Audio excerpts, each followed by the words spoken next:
Warren Cross's hands trembled as he stood frozen in the doorway of his son's playroom. The scene before him seemed impossible. Tyler, his 8-year-old boy who hadn't spoken more than 3 words to anyone in 4 months, was singing. Actually singing.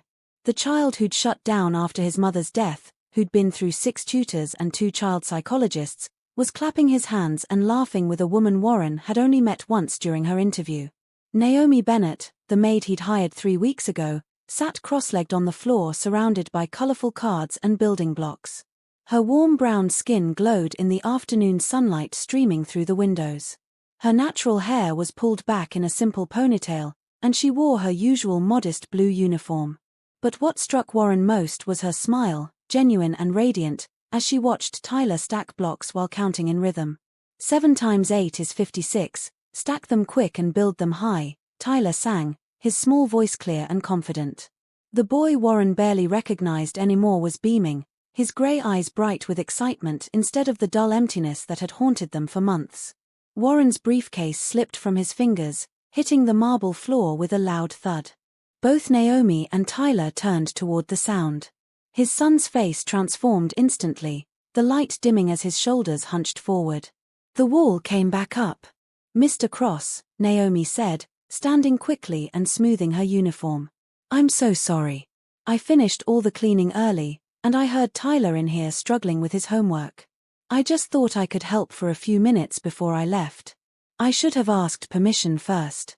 Warren couldn't form words. His throat felt tight. He'd spent tens of thousands of dollars on specialists, private tutors, and programs designed for gifted children dealing with trauma. None of them had gotten through to Tyler. None of them had made his son smile, let alone laugh and sing. "Don't apologize," Warren finally managed, his voice rough. He stepped into the room, careful not to move too quickly and startle Tyler back into his shell. "What were you two doing?" Tyler looked at Naomi, as if seeking permission to speak. She nodded encouragingly. "Miss Naomi was teaching me multiplication tables," Tyler said quietly, his earlier enthusiasm fading. "With songs and blocks. It's easier than the worksheets Mrs. Henderson gives me." Mrs. Henderson was tutor number 6, a stern woman with 3 decades of experience and a briefcase full of credentials. She'd lasted 2 weeks before declaring Tyler unteachable in his current state and suggesting residential therapy. Warren knelt down to his son's eye level, maintaining distance so Tyler wouldn't feel crowded. "Can you show me?" Tyler hesitated, then looked at Naomi again.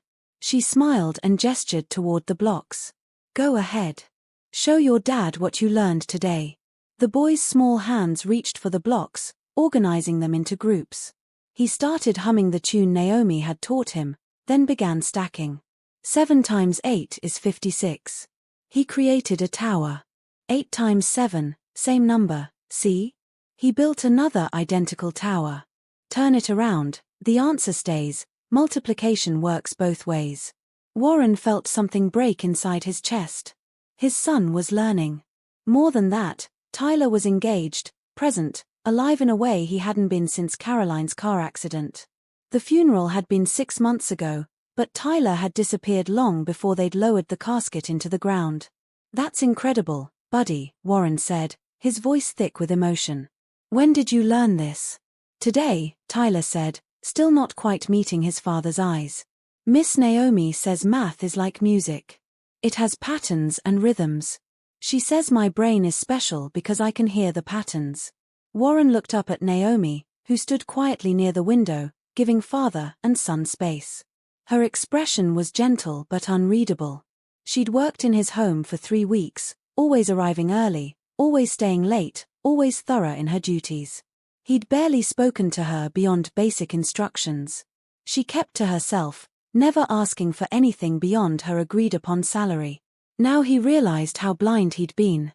This woman, whom he'd hired to clean his 15,000-square-foot mansion, had accomplished in one afternoon what an army of expensive professionals couldn't do in months. "Miss Bennett," Warren said, standing up. "Could you stay a bit longer? I'd like to talk to you about Tyler's education." Something flickered across her face. Worry, maybe. Or fear that she'd overstepped. "Of course, Mr. Cross. I have time before I need to get home." Tyler's head snapped up, eyes wide with panic. Is Miss Naomi in trouble? Dad, please don't be mad at her. She was just being nice. Nobody else is nice to me anymore. They all think I'm broken. The words hit Warren like a physical blow. His baby boy thought he was broken. While Warren had buried himself in work, telling himself that Tyler needed time and professional help, his son had been drowning in isolation and self-doubt. Nobody's in trouble, Warren assured him, reaching out slowly to touch Tyler's shoulder. His son didn't flinch away, which felt like a small victory. I want to talk to Miss Naomi about how she can help you more. Would you like that?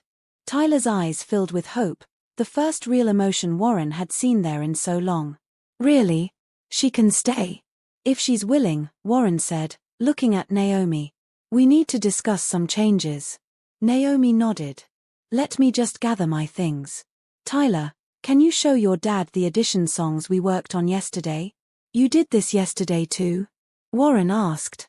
Tyler nodded enthusiastically. And the day before. Miss Naomi helps me every day after she finishes cleaning. She says learning should be fun, not scary. As Naomi left the room to retrieve her bag, Warren sat down on the floor next to his son, looking at the careful arrangements of blocks and cards spread across the carpet. Each one was labeled with numbers and simple drawings. Everything was color-coded, organized in a way that made sense visually.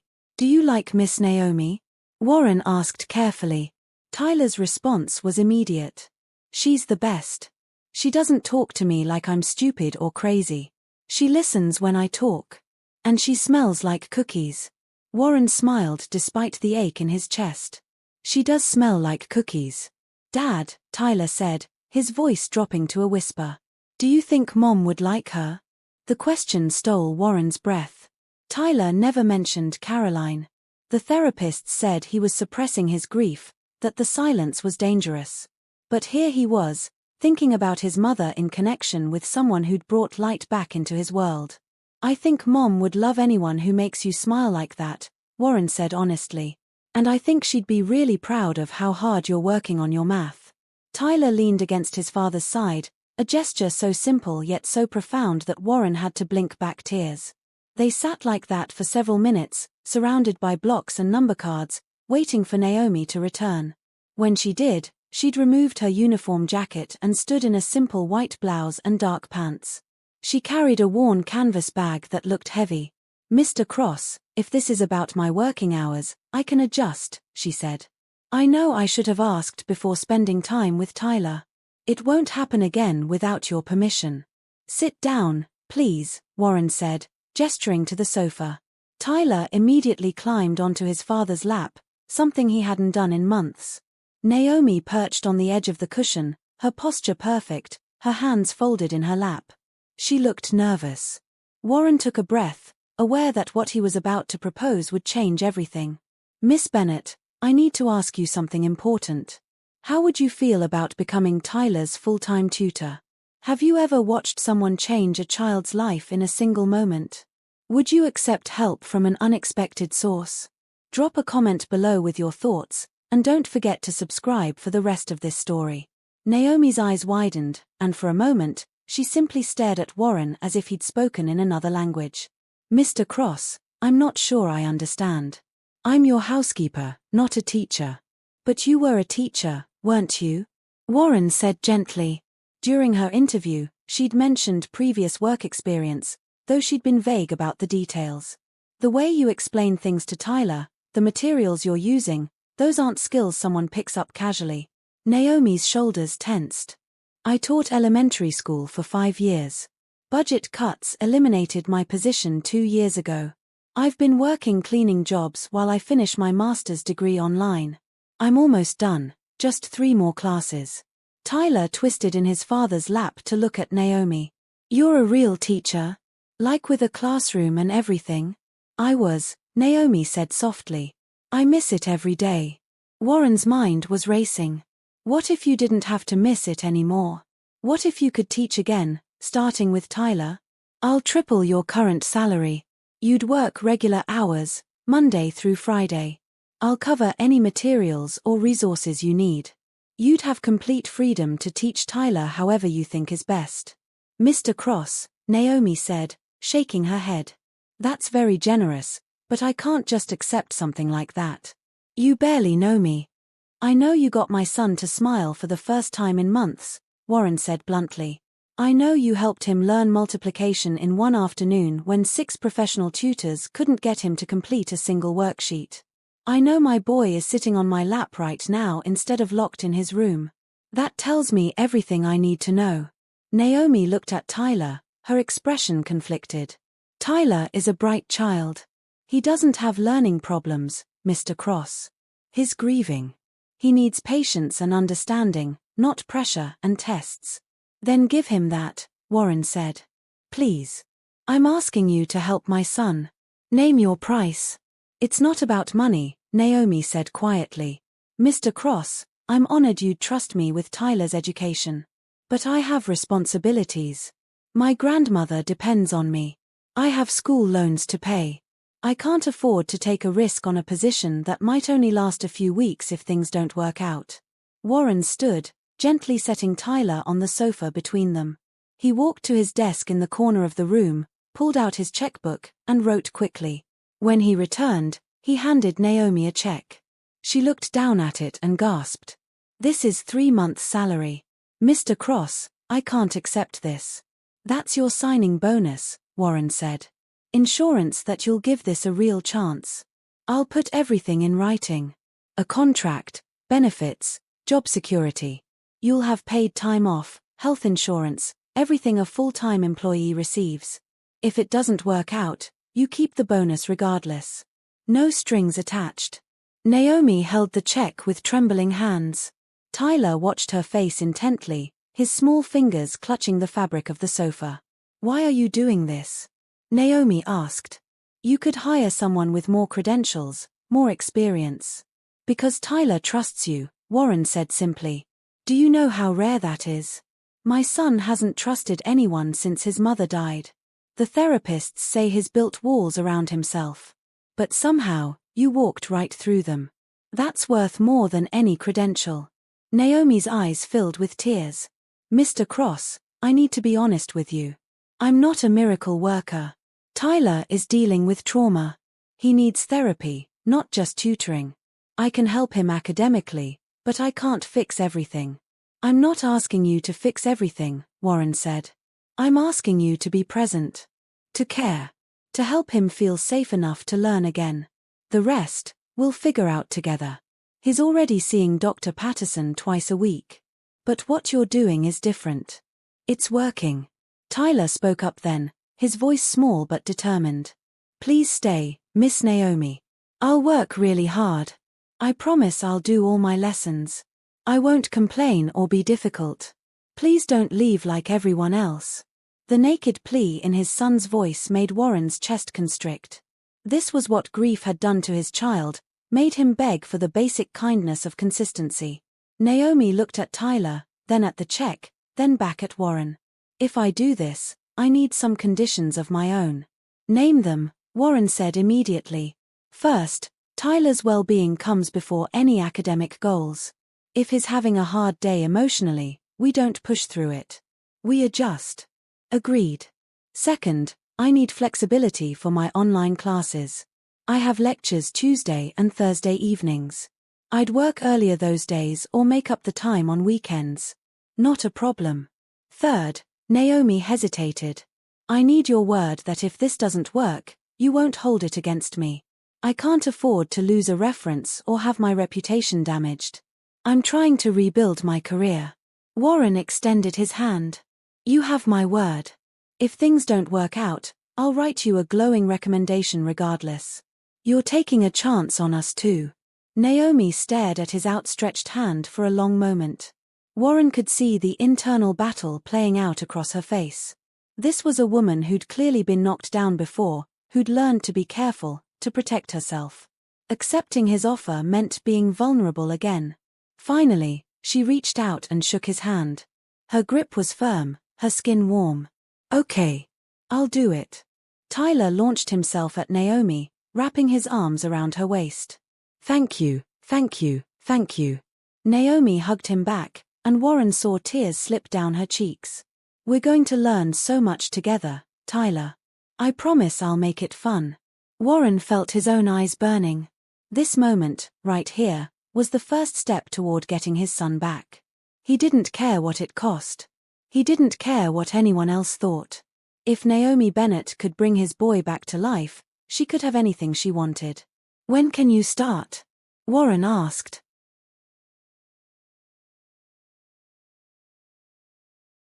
I need to give 2 weeks' notice at my other job, Naomi said. And I should arrange some things for my grandmother. She'll need help while I'm working different hours. What kind of help does she need? Warren asked. She's getting older. She needs someone to check on her during the day, help with groceries and medications. I usually do it, but if I'm here full-time, I'll arrange for a home health aide, Warren said. Full-time if necessary. That's part of your employment package. Naomi pulled back from Tyler, her eyes wide. Mr. Cross, that's too much. It's not negotiable, Warren said firmly. You can't focus on Tyler if you're worried about your grandmother. Let me handle it. Consider it part of your benefits. I don't know what to say. Say yes, Tyler piped up. Say yes to everything so you can start tomorrow. Naomi laughed, the sound bright and genuine. Not tomorrow, sweetheart. But soon. Very soon. They spent the next hour discussing logistics. Warren called his lawyer right there, having him draw up a contract on the spot. He wanted everything official, everything secure. Naomi deserved that protection, and frankly, so did Tyler. This needed to be permanent, stable. While they talked, Tyler organized his blocks, creating patterns and towers, humming the songs Naomi had taught him. Every few minutes, he'd look over at them, as if checking to make sure she was still there, that this wasn't a dream. I'll set up a proper classroom, Warren said. The conservatory has great natural light. We can move the furniture, add whatever you need. Bookshelves, art supplies, computers. That's beautiful, but Tyler might feel more comfortable with something simpler at first, Naomi suggested. Maybe we start in his playroom? Keep it familiar while we build his confidence. Warren nodded. She was right, of course. She understood Tyler in ways he didn't. That realization should have stung, but instead, it brought relief. He didn't have to do this alone anymore. By the time Naomi left that evening, everything was arranged. She'd start in 2 weeks. Warren walked her to the door, Tyler attached to her side like a barnacle. Thank you, Warren said quietly. For giving him hope. For giving me hope. Naomi smiled, tired but genuine. Thank you for trusting me, Mr. Cross. I won't let you down. After she left, Tyler turned to his father with the most serious expression an 8-year-old could muster. Dad, we have to keep her. Forever. She's perfect. Warren ruffled his son's hair, the gesture easier than it had been in months. We'll do our best, buddy. We'll do our best. That night, Tyler asked to sleep in his own bed instead of sneaking into Warren's room like he'd done every night since Caroline's death. It was a small thing, but it felt monumental. Warren stood in Tyler's doorway long after his son fell asleep, watching the peaceful rise and fall of his chest, listening to the quiet whisper of his breathing. One afternoon with Naomi had changed everything. Warren didn't know what the future held, but for the first time since losing his wife, he felt like they might actually survive this. They might even be okay. The 2 weeks passed in a blur of preparation. Warren converted Tyler's playroom into a proper learning space while maintaining its comfortable, lived-in feel. New bookshelves lined one wall, filled with materials Naomi had requested. A large table replaced the coffee table, perfect for projects and experiments. The blocks and cards remained, now organized in clear bins. Tyler counted down the days like it was Christmas. He talked about Miss Naomi constantly, planning what he'd show her, what questions he'd ask. The difference in his demeanor was startling. Dr. Patterson, his therapist, called Warren personally to comment on the change. Whatever you're doing, keep doing it, Dr. Patterson had said. Tyler actually spoke about his mother in our session today. First time he's acknowledged her death directly. He said he thinks she sent Miss Naomi to help him. Warren wasn't a particularly spiritual man, but he couldn't argue with Tyler's logic. The timing was too perfect, the impact too profound. On Naomi's first official day, she arrived at 8 in the morning wearing casual clothes instead of her uniform. Dark jeans, a simple lavender sweater, and canvas shoes. Her hair was styled in soft curls that framed her face. She looked younger somehow, more relaxed. Tyler practically tackled her at the door. "You're here. You're really here. I promised, didn't I?" Naomi said, laughing as she steadied herself. "Good morning, Tyler. Are you ready to learn?" "I've been ready for 14 days, Tyler announced solemnly. I counted. Warren watched the interaction from his study doorway, coffee mug in hand. Something about seeing Naomi in his home in this new context felt different. She wasn't just an employee anymore. She was a presence, a person who belonged here. "Good morning, Mr. Cross," Naomi said, noticing him. "I hope 8 o'clock isn't too early." "It's perfect," Warren assured her. "My meetings don't start until 10 today. I thought I'd observe for a bit, if that's okay. I want to understand your methods." A flicker of nervousness crossed her face. "Of course. Though having you watch might make Tyler self-conscious." "I don't mind Dad watching," Tyler said quickly. "He should see how smart Miss Naomi is." They settled into the converted playroom. Naomi had brought a large canvas bag filled with materials. She pulled out a colorful calendar, some small instruments, a collection of picture books, and several puzzles. "Okay, Tyler," she said, sitting cross-legged on the floor. "First, we're going to talk about our schedule. Structure is important, but so is flexibility. What subjects do you like most?" "I used to like reading," Tyler said quietly. Before his mother died." The unspoken words hung in the air. "Then we'll start with reading," Naomi said gently. "What kind of stories do you like?" "Adventures. Stories where people go on quests and solve mysteries." Naomi pulled out a worn copy of a middle-grade novel. "This is one of my favorites from when I was teaching. It's about a boy who discovers he can talk to animals. He has to solve a mystery to save his town." "Want to start it today?" Tyler's eyes lit up. "Can we read it together?" "Absolutely. We'll take turns. And maybe later, we can create our own adventure story." Warren watched as they began to read, alternating pages. Naomi's voice was expressive, bringing the characters to life. When it was Tyler's turn, she'd gently correct pronunciation without making him feel stupid. She'd pause to ask questions, to make sure he understood, to let him predict what might happen next. After 30 minutes, they switched to math. Instead of worksheets, Naomi brought out a board game she'd modified. "This is Number Quest," she explained. "We roll the dice and move around the board, but each space has a math problem. If you solve it correctly, you get treasure coins. We can use the coins to buy power-ups or trade them for puzzle pieces that reveal a picture." "What if I get one wrong?" Tyler asked nervously. "Then we work through it together until you understand. No penalties, just learning. The goal isn't to be perfect, Tyler. It's to improve a little bit every day." Warren found himself leaning forward, fascinated. This wasn't traditional education. It was experimental, engaging, designed to remove the fear and pressure that had paralyzed Tyler for months. They played for an hour. Tyler got several problems wrong at first, but Naomi's patient explanations and refusal to show disappointment gradually relaxed him. By the end, he was laughing when he made mistakes, trying different approaches, asking questions. "Can we play again tomorrow?" Tyler asked eagerly. "We can play twice a week," Naomi said. "The other days, we'll do different activities. Science experiments, art projects, writing exercises. Learning isn't just about sitting at a desk, Tyler. It's about exploring the world." Warren's phone buzzed with a reminder about his 10 o'clock meeting. He stood reluctantly, not wanting to leave. "I have to go to work," he told Tyler. "But I'll be home for lunch. Maybe Miss Naomi can tell me about everything you learned." "We're going to make a volcano this afternoon," Tyler said excitedly. "With real lava. Baking soda and vinegar lava," Naomi clarified, smiling.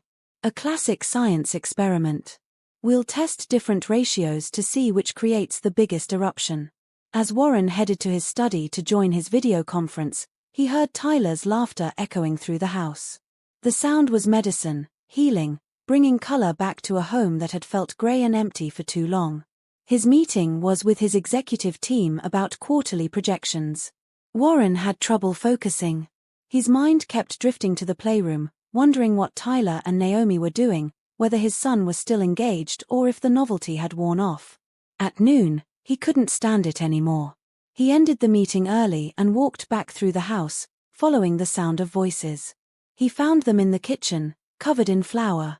Tyler wore a child-sized apron that used to be Caroline's for when they'd baked together. Naomi had tied a dish towel around her waist. They were measuring ingredients, creating what looked like cookies. "This is math too," Naomi was explaining. "Baking is all about ratios and measurements. If the recipe calls for 2 cups of flour and we want to make half the recipe, how much flour do we need?" "1 cup," Tyler said confidently. "Exactly. And if we wanted to double it?" 4 cups. "You're getting so good at this." Naomi's pride was genuine, not exaggerated praise. Tyler beamed. Warren cleared his throat. "I smell cookies. Dad." Tyler rushed over, leaving floury footprints on the marble floor. "We made volcanoes and they exploded everywhere. It was so cool. And now we're making oatmeal cookies because Miss Naomi says baking teaches fractions." "Smart woman," Warren said, meeting Naomi's eyes over Tyler's head. She looked happy, relaxed, in her element. This was what she was meant to do. "Would you like to help us finish?" Naomi offered. "We're about to add the chocolate chips." Warren found himself nodding, pulling off his suit jacket and rolling up his sleeves.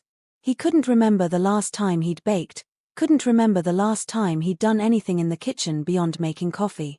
Caroline had loved to cook, had made their home smell like warmth and comfort. After she died, the kitchen became a place to avoid, a reminder of everything they'd lost. But standing there with Tyler and Naomi, measuring chocolate chips and folding them into dough, Warren felt something shift. This wasn't about replacing Caroline. It was about creating new memories while honoring the old ones. "Your mom used to make amazing cookies," Warren told Tyler. "She'd always add extra chocolate chips when she thought I wasn't looking." Tyler's smile wavered but didn't disappear. "I remember. She'd let me eat the dough even though she said I wasn't supposed to." "Every mom does that," Naomi said softly. "It's a rule. Cookie dough is for sneaking." They spent the next hour baking, filling the house with the scent of cinnamon and chocolate. Tyler talked about his mother naturally, sharing memories without the crushing sadness that usually accompanied them. Naomi listened without trying to fix anything, just present and accepting. When the cookies were done, they sat at the kitchen island together, sampling their creation. Tyler's legs swung from the tall chair, not quite reaching the floor. He had chocolate on his cheek and flour in his hair and looked happier than Warren had seen him in half a year. "Miss Naomi," Tyler said suddenly, "why did you stop teaching? At the real school, I mean?" Naomi's expression clouded briefly. "Budget cuts. The school district had to let some teachers go, and I was one of the newest. It's just how things work sometimes." "That's not fair," Tyler said indignantly. "You're the best teacher ever." "Thank you, sweetheart. But life isn't always fair. The important thing is to keep going, to find new ways to do what you love." "Is that why you're teaching me?" "That's exactly why. You gave me a chance to be a teacher again. I should be thanking you." Warren watched the exchange, understanding dawning. Naomi needed this as much as Tyler did. She'd lost something precious, something that defined her. This position wasn't just a job. It was a lifeline back to her purpose. "Miss Naomi," Warren said carefully, "have you thought about what comes next? After Tyler catches up academically?" She looked at him, puzzled. "I assumed we'd continue his education. He's only in 3rd grade. There's years of learning ahead. I mean beyond that. Long term. What do you want to be doing in 5 years? 10 years? Naomi wiped her hands on the dish towel, considering. "Honestly, I've been so focused on surviving month to month that I haven't let myself think that far ahead. But in a perfect world, I'd have my own school. A place where kids who don't fit traditional molds can thrive. Where learning is creative and individualized. Tyler perked up. Like a school just for kids like me? Like a school for all kinds of kids, Naomi said. Different learners, different backgrounds, different needs. A place where everyone belongs. Warren filed that information away. An idea was forming, but he needed time to think it through.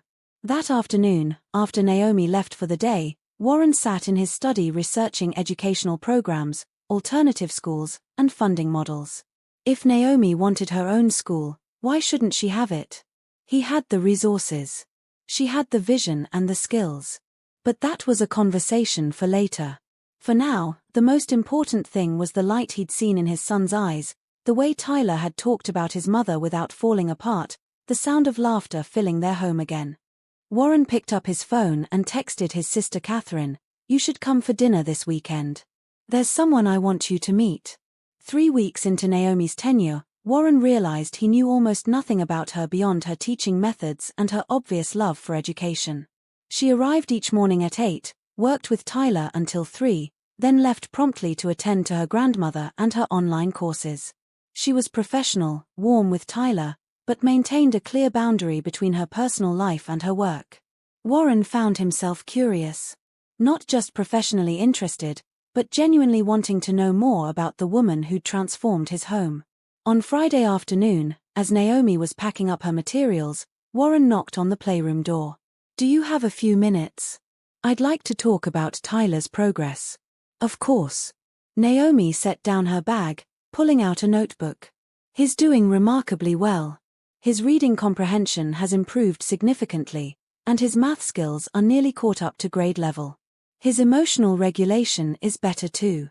He's had a few hard days when he misses his mother, but he's learned to express those feelings instead of shutting down." "That's incredible," Warren said, sitting in one of the small chairs. "You've accomplished more in 3 weeks than I managed in 6 months. You give me too much credit." Tyler was ready. He just needed someone to meet him where he was instead of where they thought he should be. Warren nodded, then decided to be direct. "Naomi, can I ask you something personal? You don't have to answer if it makes you uncomfortable." She tensed slightly. "Okay. Why teaching? What made you choose this path?" Her shoulders relaxed. Apparently, she'd been expecting a different question. "My 3rd grade teacher, Mrs. Holloway. I was struggling with reading, falling behind. My parents were working 2 jobs each and didn't have time to help. Mrs. Holloway stayed late every day for a month, working with me one-on-one. She never made me feel stupid or broken. She just believed I could do it until I believed it too. And she changed your trajectory. She changed my life. By the end of that year, I was reading above grade level. I decided right then that I wanted to do that for other kids. Be the person who doesn't give up, who sees potential instead of problems." "Is that how you see Tyler?" "Tyler doesn't have problems, Mr. Cross, he has pain. Once we address the pain, his natural intelligence shines through. He's actually quite gifted. His pattern recognition is exceptional, and his memory for stories is remarkable." Warren leaned forward. "You said you were finishing your master's degree. What's your focus?" "Educational psychology with an emphasis on trauma-informed teaching. I started the program after I lost my position because I realized I wanted to specialize in helping kids who'd experienced loss or upheaval. I couldn't save my job, but I could prepare myself to help children like Tyler. That's why you understand him so well." Naomi smiled sadly. "I understand grief. My parents died in a house fire when I was 12. I went to live with my grandmother. School became my refuge, but also my battlefield. Teachers didn't know how to handle me. Some were patient, others weren't. I learned what helped and what hurt." Warren felt his chest tighten. "I'm sorry. That must have been devastating. It shaped me. I don't think I'd be the teacher I am if I hadn't experienced that loss. It gave me empathy, perspective." She paused, studying him. "Tyler will be okay, Mr. Cross. He has something I didn't have. He has a parent who's present, who's fighting for him. That makes all the difference. I haven't been very present, Warren admitted. I buried myself in work after Caroline died. Told myself Tyler needed space, needed professionals. Truth is, I was drowning too. I didn't know how to help him when I couldn't even help myself. Grief isn't linear. You're both finding your way. They sat in comfortable silence for a moment. Outside the window, the afternoon sun cast long shadows across the manicured lawn. Warren could hear Tyler in the kitchen with Mrs. Chen, the cook, probably begging for a snack before dinner.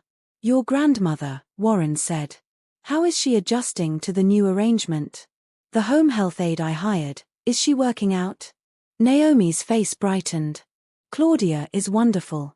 Grandmother Ruth loves her. She's even started doing her physical therapy exercises again, which she'd been refusing for months. Having consistent help has made a huge difference. I'm glad. And your classes? Challenging but manageable. I have to finish my thesis next semester. It's a case study on educational interventions for children experiencing complicated grief. Warren raised an eyebrow. Is Tyler part of your research? No, Naomi said quickly. I would never use him that way without explicit consent and ethical approval. But working with him does inform my understanding. I'm documenting general strategies, not specific cases. What if I gave consent? What if Tyler's story could help other children? Naomi looked startled. That's very generous, but it's a big decision. You should think about it. I don't need to think about it. If Tyler's journey can help other families, other kids who are struggling, then his pain has purpose. Caroline would have wanted that. Naomi's eyes shimmered. Thank you. That means more than you know. But I'd want to wait until Tyler is in a better place, until we can present it as a success story rather than a study of suffering. Fair enough. Warren stood, suddenly aware of how long they'd been talking. I should let you go. I'm sure your grandmother is expecting you. Actually, Naomi hesitated. I was going to ask if it would be okay to bring her here sometime. She keeps asking to meet Tyler. She says any child who can make me smile like this must be special. You should bring her tomorrow, Warren said impulsively. Come for lunch. Tyler would love to meet her. He talks about Grandmother Ruth like she's a character in a story. Naomi laughed. She kind of is. She's larger than life. Very opinionated, says exactly what she thinks. Perfect. 1 o'clock tomorrow? Are you sure? It's the weekend. You probably have plans. My plans are spending time with Tyler. Adding 2 more people sounds ideal. Warren paused at the door. Naomi, thank you. Not just for what you're doing for Tyler, but for trusting me enough to share your story. Thank you for listening, she said softly. Not many people ask. That evening, Tyler was full of questions about the next day's lunch. What did Grandmother Ruth like? Would she think he was smart? Should he show her his volcano project or would that be showing off?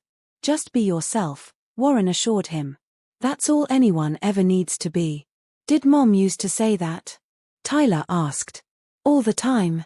Tyler nodded thoughtfully. Miss Naomi says stuff that sounds like what Mom would say. Do you think that's weird? I think that's what good people do. They remind us of other good people we've loved. So it's okay if I like her. Even though she's not Mom. Warren pulled his son into a hug. It's absolutely okay. Loving new people doesn't mean we love Mom any less. Our hearts have room for lots of people. Good, Tyler said, relaxing against his father. Because I really, really like Miss Naomi. And I want her to stay forever. Saturday arrived with clear skies and unseasonably warm weather. Warren had Mrs. Chen prepare a casual lunch, nothing too formal. He wanted Ruth to feel comfortable, wanted this to be a natural meeting rather than an interview. Tyler was so nervous he changed clothes 3 times. Warren finally convinced him to wear jeans and his favorite dinosaur t-shirt. You look perfect. Grandmother Ruth will love you. Naomi and Ruth arrived exactly at 1. Warren opened the door to find 2 generations of strong, beautiful black women standing on his doorstep. Ruth was shorter than her granddaughter, her hair silver and styled in neat curls. She wore a purple dress and leaned on a polished wooden cane, but her posture was straight, her gaze sharp and assessing. Mr. Cross, Naomi said. This is my grandmother, Ruth Bennett. Mrs. Bennett, it's a pleasure. Warren extended his hand. Ruth took it with a firm grip. Call me Ruth. And let me look at you. She studied him openly, then nodded. You have kind eyes. That's good. Naomi says you treat her with respect. That's better. Warren found himself fighting a smile. Naomi hadn't been exaggerating. Please, come. Tyler hung back shyly until Ruth noticed him. And this must be the young man who's stolen my granddaughter's heart. Come here, child. Let me see you properly. Tyler approached hesitantly. Ruth examined him with the same directness she'd shown Warren. Then she smiled, and her whole face transformed. Smart eyes. Gentle spirit. You're going to do great things, Tyler Cross. How do you know? Tyler asked, curious rather than skeptical. I've been on this earth 74 years. I've learned to recognize potential. You've got it in spades. Tyler beamed. Just like that, Ruth had won him over. They ate lunch on the terrace, taking advantage of the beautiful weather. Ruth regaled them with stories from her nursing career, her years raising Naomi after the fire, the challenges and joys of their life together. She was funny, irreverent, occasionally shocking with her bluntness. This house is too big, she announced, looking around. How do you not get lost? I do sometimes, Tyler admitted. Especially at night. Then you need a dog. Every big house needs a dog. Someone to walk with you, keep you company. Tyler's eyes went wide.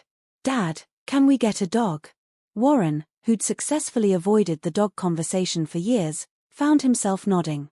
We can talk about it.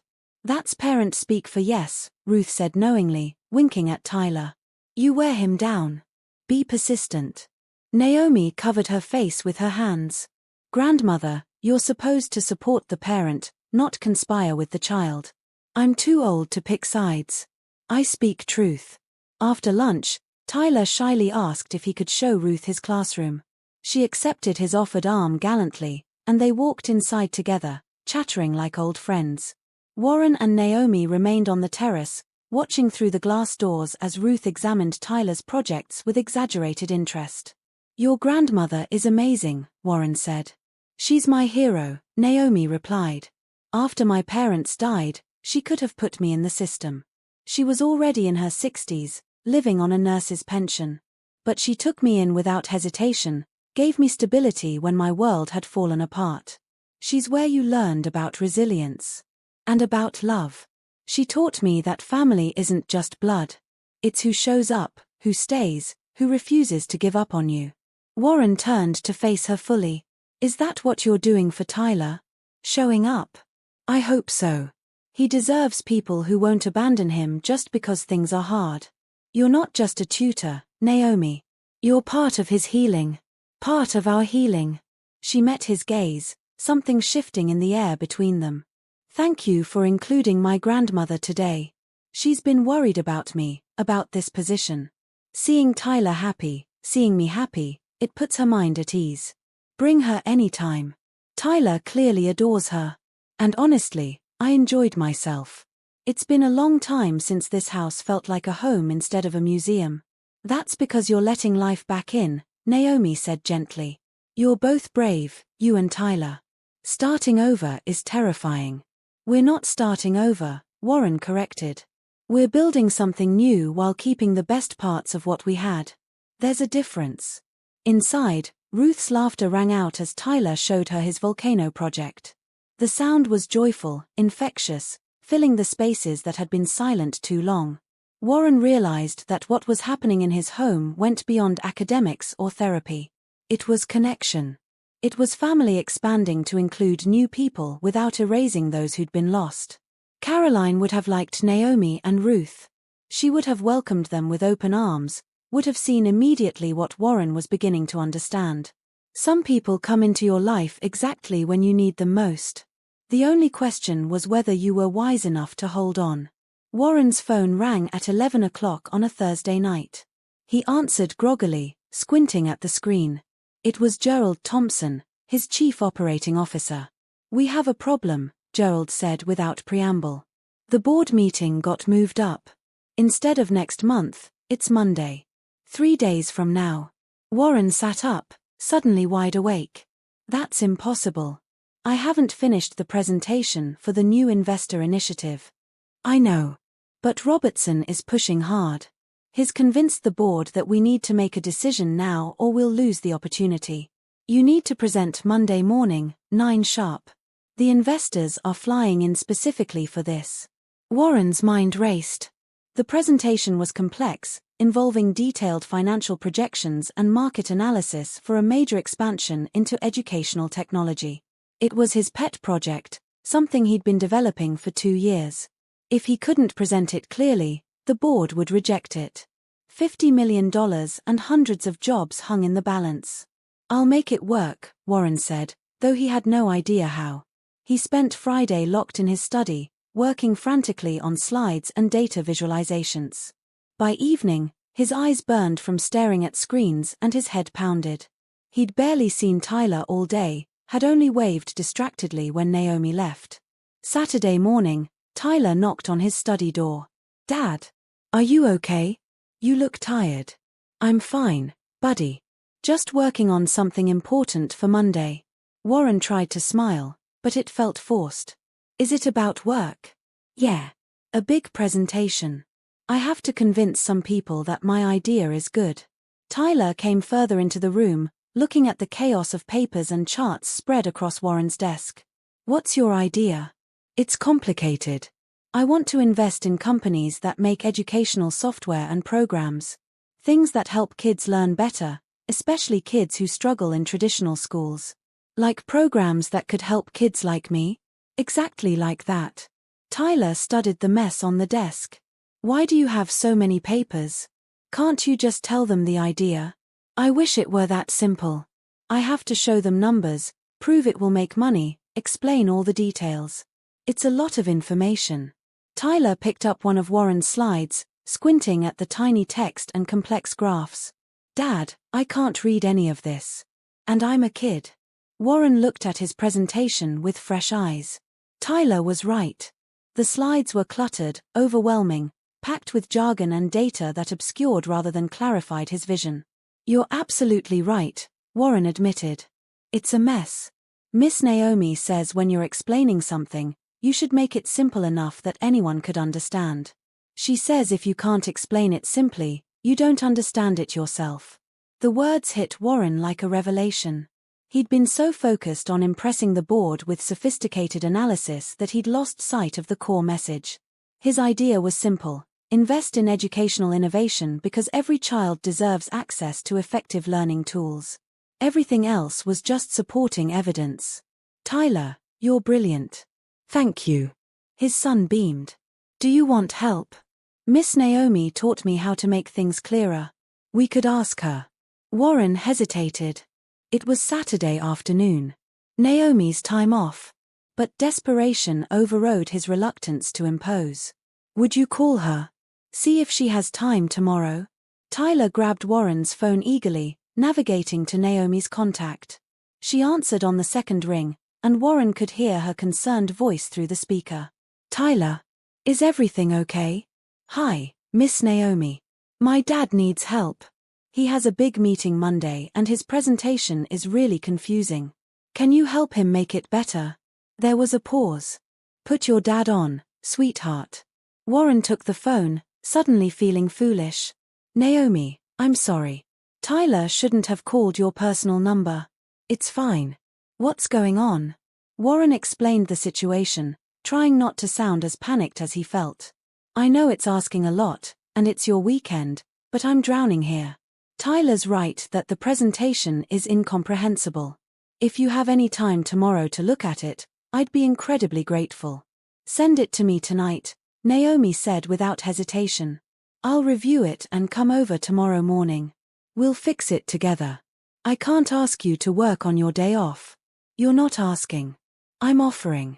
Besides, educational technology investment. That's directly related to my field. I'm actually curious to see what you're proposing." Warren felt relief wash over him. "Thank you. Truly. That's what friends do," Naomi said simply. See you tomorrow at 9. After she hung up, Tyler tugged on Warren's sleeve. Dad, Miss Naomi called herself your friend. I guess she did. That's good, right? You need friends. Warren ruffled his son's hair. Yeah, buddy. I really do.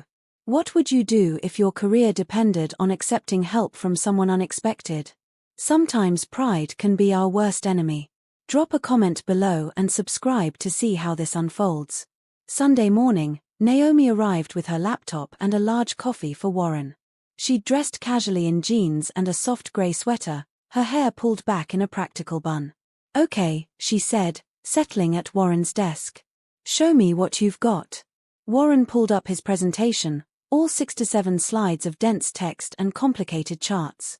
He watched Naomi's expression as she clicked through them, her brow furrowing with each passing slide. Warren, she said finally. Can I be honest? Please. This is terrible. He laughed despite himself. I know. No, I mean really terrible. You're burying your brilliant idea under mountains of unnecessary information. The board will be asleep by slide 10. She turned to face him. Tell me your idea. No jargon, no data. Just the heart of it. Why does this matter to you?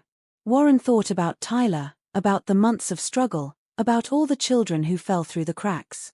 Every kid deserves to learn in a way that works for their brain. Traditional education fails so many children, not because the kids are broken, but because the system is inflexible. Technology can personalize learning, adapt to individual needs, reach kids who are left behind. If I invest in the right companies, we can make that accessible to thousands of children while generating returns for our investors. Naomi smiled. There. That's your presentation. Everything else is just support. They spent the next 6 hours rebuilding the presentation from scratch.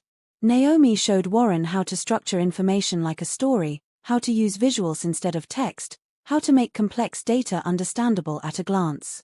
Tyler wandered in periodically, offering his 8-year-old perspective on whether slides were clear or confusing.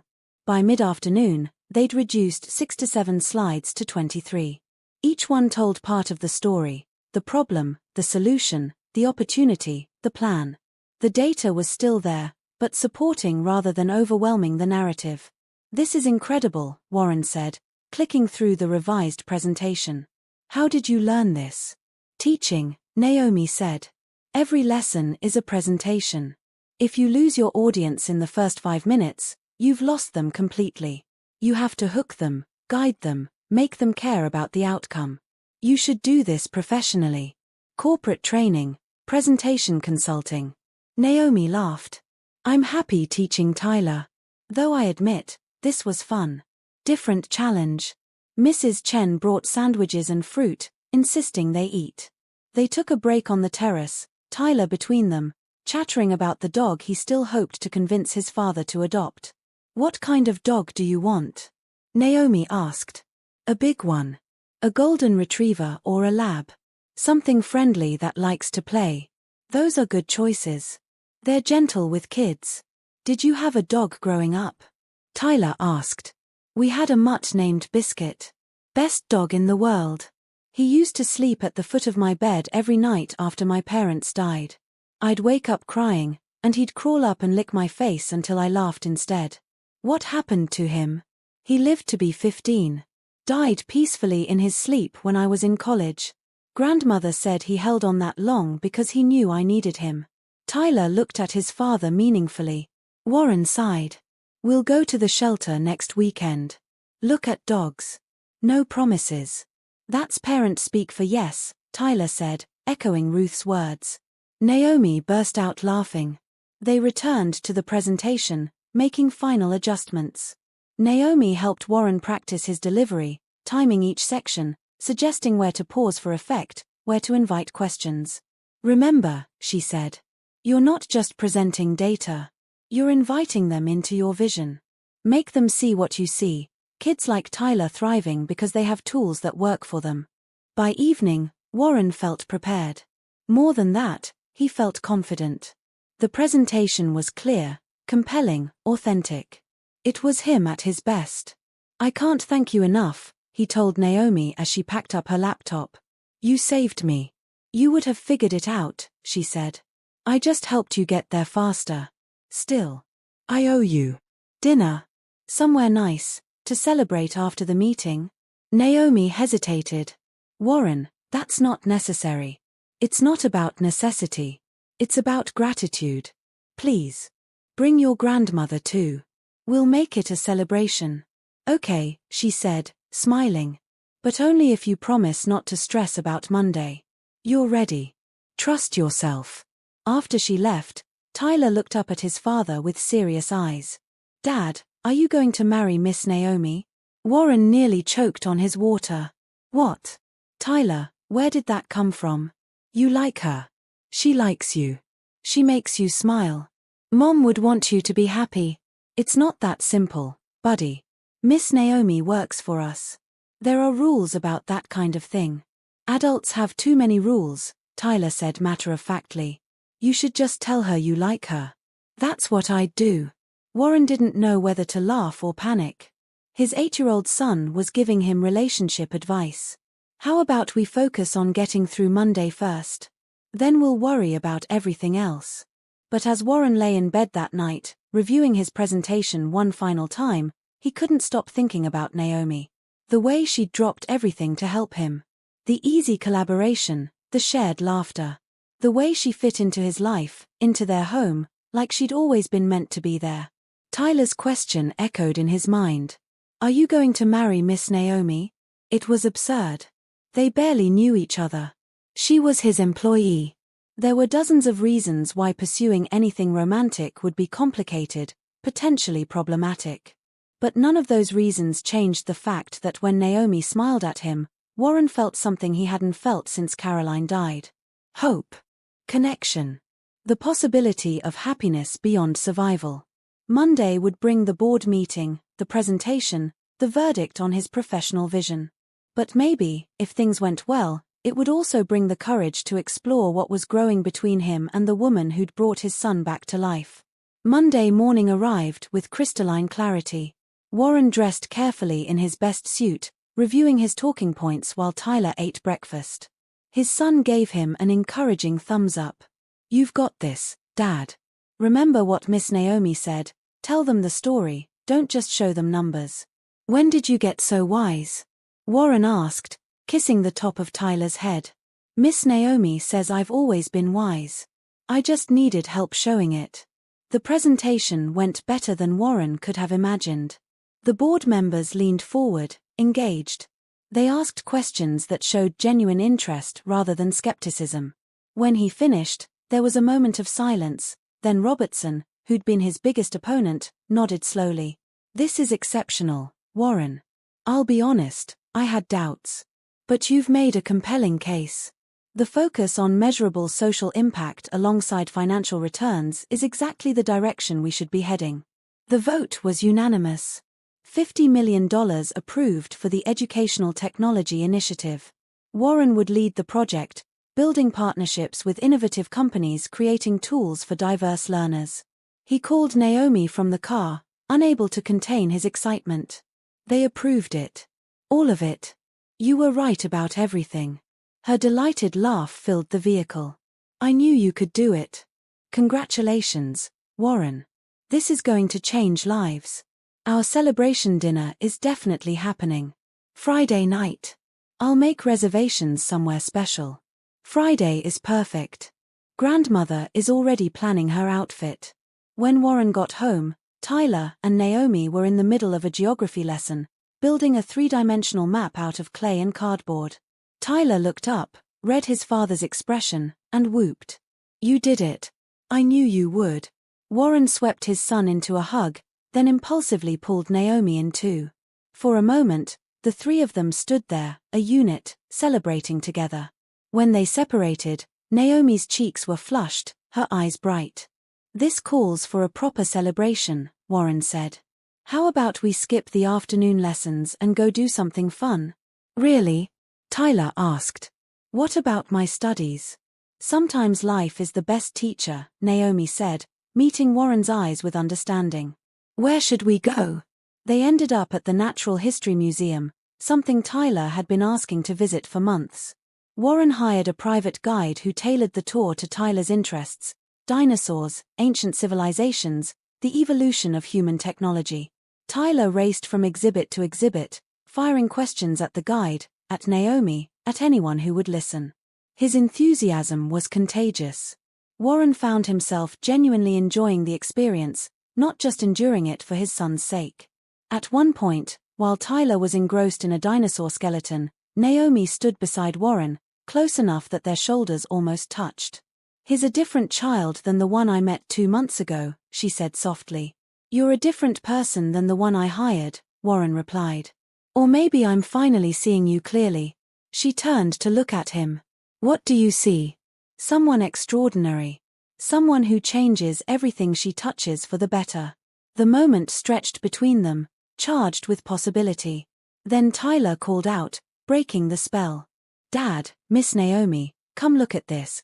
They spent 3 hours at the museum, then stopped for ice cream on the way home despite it being October. Tyler got chocolate all over his face and didn't care. He held both their hands as they walked back to the car, chattering about everything he'd learned. That night, after Tyler was asleep, Warren poured himself a drink and stood on the terrace, looking out at the city lights. He heard the door open behind him and turned to find Naomi. "I thought you'd left," he said, surprised. "I was finishing some notes about Tyler's progress. I saw you out here. Wanted to make sure you're okay." "I'm better than okay. Today was one of the best days I've had in a long time." Naomi joined him at the railing, maintaining a respectable distance. "The presentation success or the museum trip?" "Both. All of it. Feeling like life is moving forward instead of just surviving." They stood in comfortable silence for a while. Finally, Naomi spoke. "Warren, can I ask you something?" "Anything." "Why did you really offer me this job? Be honest." He considered lying, offering the professional reasons. But something about the quiet evening, the intimacy of the moment, demanded truth. "Because Tyler trusted you. Because you saw him as a whole person, not a problem to fix. Because when I watched you with him that first day, I saw hope for the first time since Caroline died. And now? Has that changed?" Warren turned to face her fully. "Now it's more complicated. You're still all those things.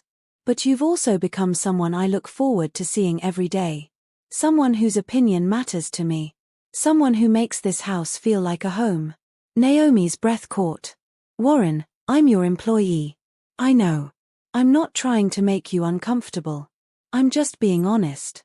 "I'm not uncomfortable," she said quietly. "That's the problem. I feel it too, whatever this is. But there are rules, boundaries. I can't afford to lose this position. Tyler needs consistency, and I need the income for my grandmother, for school. I'm not asking you to risk anything. I just needed you to know." She searched his face in the dim light. "What happens if this becomes something more? What happens to Tyler if we try and it doesn't work? He's already attached to me. If I had to leave, it would devastate him." "You're right. Tyler has to come first." Warren stepped back, creating physical distance to match the professional boundaries they needed to maintain. "Forget I said anything. We'll keep things exactly as they are." "I don't want to forget," Naomi said. "But I don't know how to do this responsibly." "Then we don't. We focus on Tyler, on his healing and his education. Everything else can wait." But even as he said it, Warren knew waiting would be difficult. Especially as the days passed and his feelings only deepened. Friday night arrived too quickly. Warren made reservations at an upscale restaurant downtown, requesting a private corner table.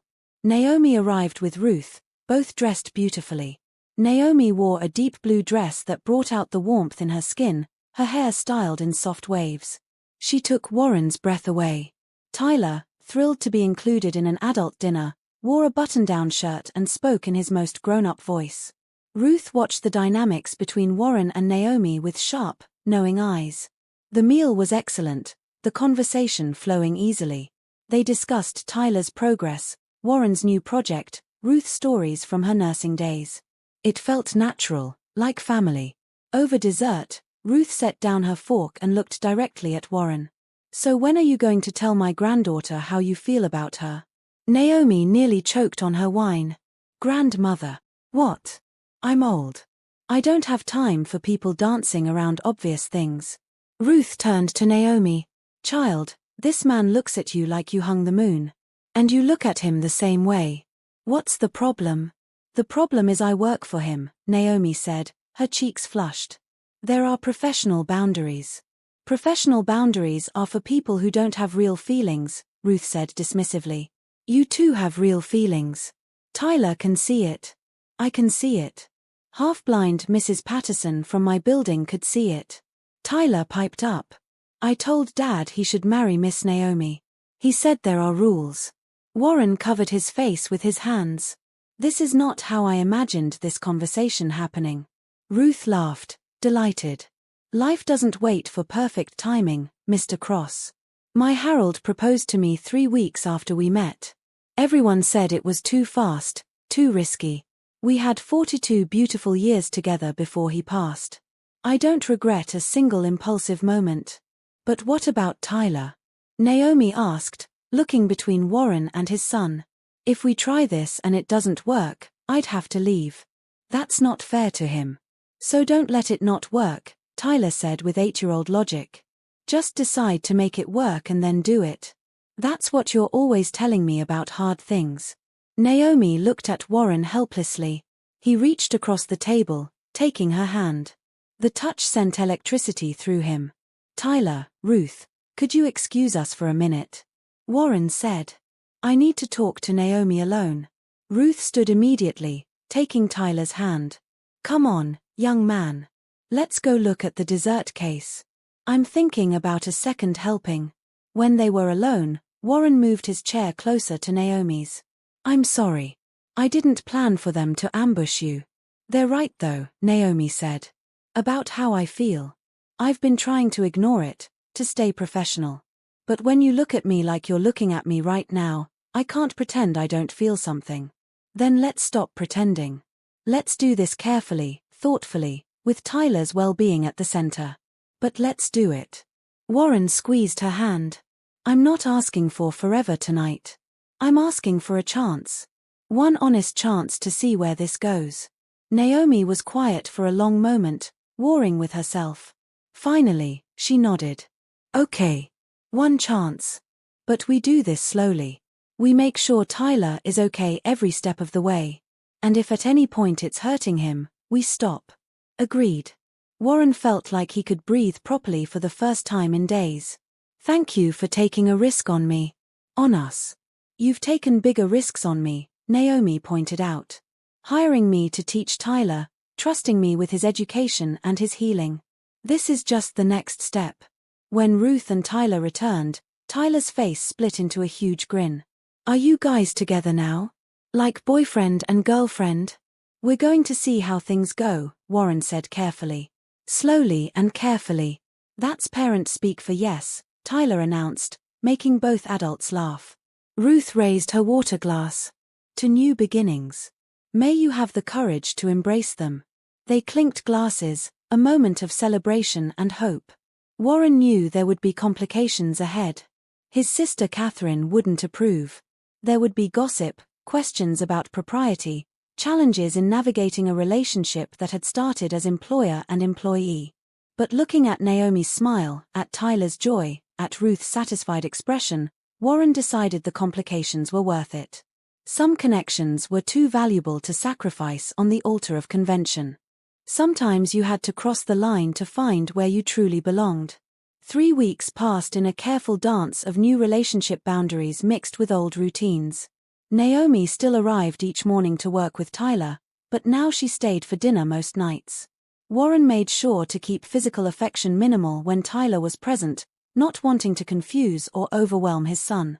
But there were stolen moments, hands brushing as they cleared dishes, meaningful glances across the room, conversations that stretched late into the evening after Tyler went to bed. Tyler was thriving.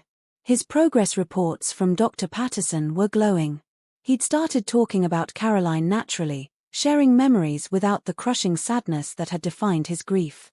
He still had hard days, but he'd learned coping strategies and felt safe expressing his emotions. On a Thursday morning, Warren was working in his study when Naomi knocked softly on the door. Tyler was in his room, working independently on a writing assignment. "Can I talk to you about something?" Naomi asked, looking uncertain. "Always. Come in."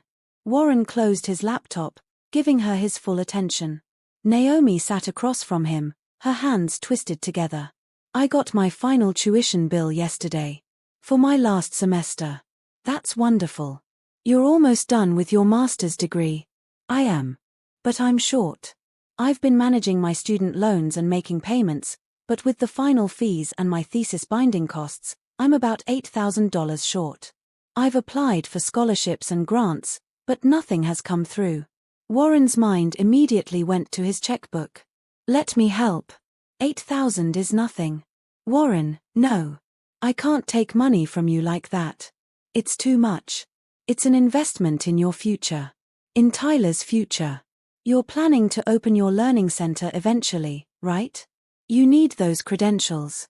Naomi shook her head firmly. "I appreciate it, truly. But I need to do this myself. I was just wondering if you knew anyone who might be hiring part-time. I could work evenings or weekends, make up the difference in a few months. I'd just have to defer graduation until next year." Warren felt frustration building. This was absurd.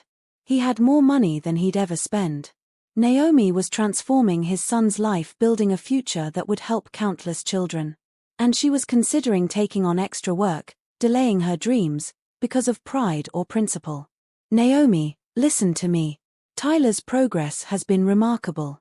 You've exceeded every expectation I had when I hired you. Consider this a performance bonus. You've earned it." "A performance bonus of $8,000? Warren, that's not reasonable. What's not reasonable is you working yourself to exhaustion when I can help. You're already managing Tyler's education, your grandmother's care, your coursework, and now you want to add another job?" He stood, moving around the desk to sit beside her. "Please. Let me do this. I can't just accept that much money. It feels wrong. Then consider it a loan. Pay me back when your learning center is successful and you're changing the world." Naomi's eyes filled with tears. "You really believe I'll do that? Open a school? I don't just believe it. I know it. You're going to help hundreds of children, maybe thousands. $8,000 is the best investment I'll ever make." She wiped her eyes, laughing softly. "You're making it very hard to say no." "Good. That's the point. Stop being stubborn and let someone help you for once." Naomi was quiet for a long moment, her internal struggle visible on her face. Finally, she nodded. "Okay. But I'm keeping track. Every penny. When I can pay you back, I will." "Fair enough." Warren pulled out his phone, opening his banking app. "What's your account information?" "I'll transfer it now." "Now?" "Warren, you don't have to do it this second." "Why wait? Give me the numbers."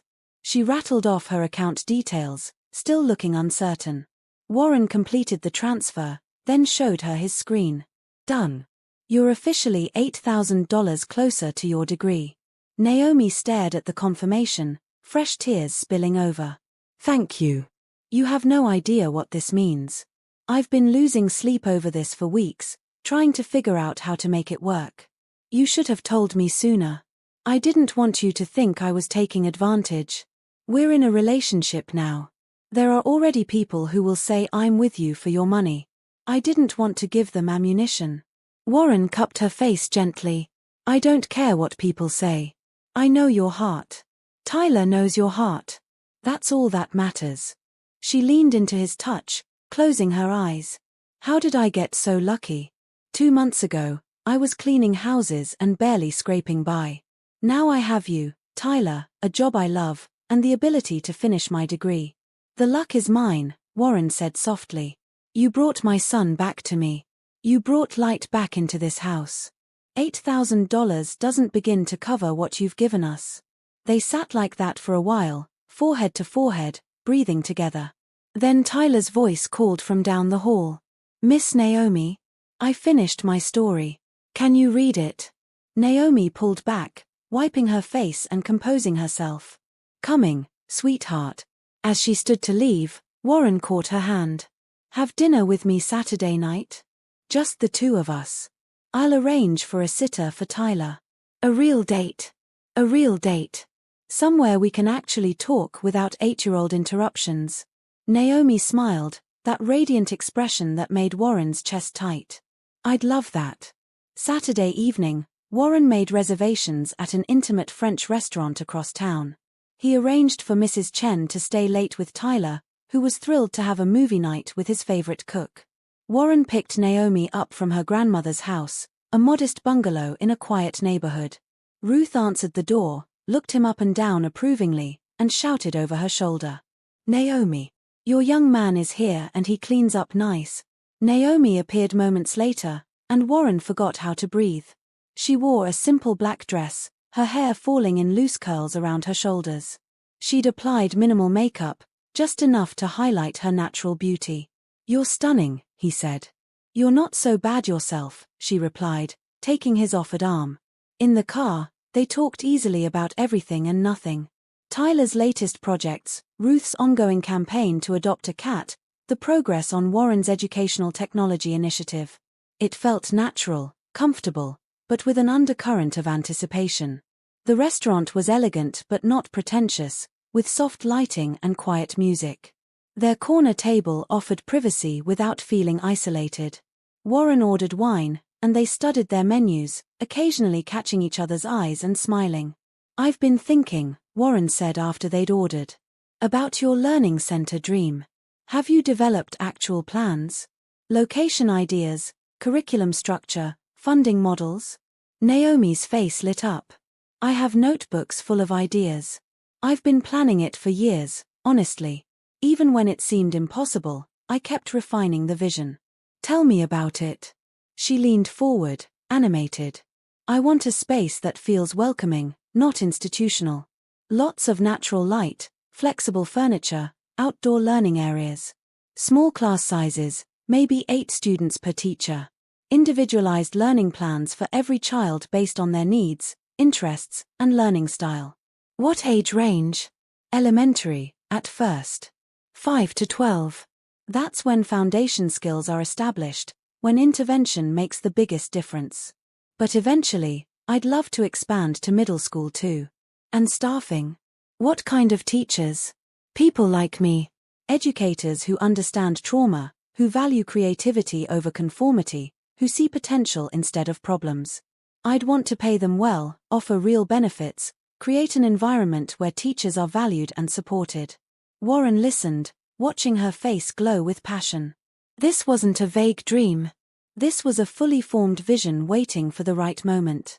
What would you need to make it happen? He asked. Realistically. Naomi's expression dimmed slightly. Money, mainly. I've looked at properties. For the space I envision, with proper renovations, I'd need about $500,000. Then there's staffing costs, materials, licensing, insurance. I'd need at least $1 million to launch properly and sustain operations for the first 2 years while building enrollment. And after 2 years, with the right model, it could be self-sustaining. Maybe even profitable enough to open additional locations. There's huge demand for alternative educational settings. Parents are desperate for options that work for their children. Warren sat back, his mind working. $1 million. It was significant but not impossible. And the potential return, both financially and socially, was substantial. What if you had the funding? He asked carefully. What if someone wanted to invest in your vision? Naomi looked at him warily. Warren, what are you thinking? I'm thinking that my educational technology initiative needs real-world application sites. Places where we can test and refine programs, see what actually works with diverse learners. Your learning center would be perfect. You want to invest in my school? I want to partner with you. You bring the educational expertise, the vision, the heart. I bring the capital and the business infrastructure. We build this together. Naomi shook her head slowly. Warren, that's too much. First the tuition, now this? I can't keep taking from you. You're not taking. I'm investing. This is a business proposition. He reached across the table, taking her hand. Naomi, you're going to build this school with or without me. I've seen your determination. But why struggle alone when we could do it together? Why wait years when we could break ground next month? Next month. Her voice was barely a whisper. I've already started looking at properties. There's a building near the city center, used to be a private school. It's been vacant for 2 years, needs renovation but has good bones. The owner is motivated to sell. You've been planning this. Since you told me about your dream. I can't stop thinking about it. Tyler could attend. Other children like him could thrive. And you'd be doing exactly what you're meant to do. Naomi's eyes filled with tears for the second time that week.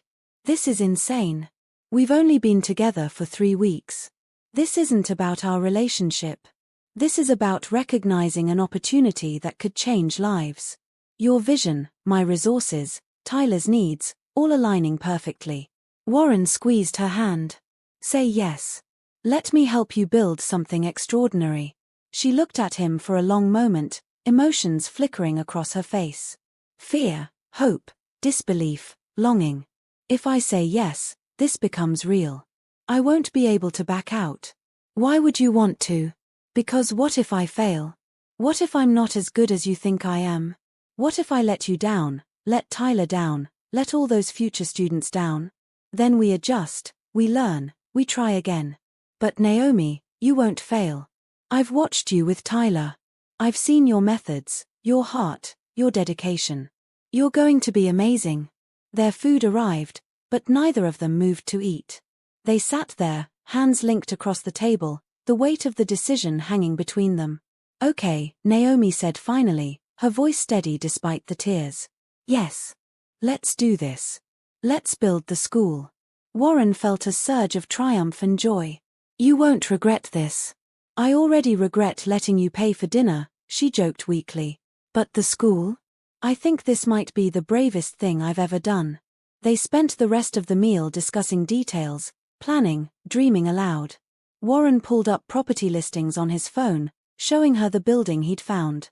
Naomi's excitement built as she saw the possibilities, already envisioning how the space could be transformed. We should visit it Monday, Warren said. Bring Tyler. Let him see what we're building.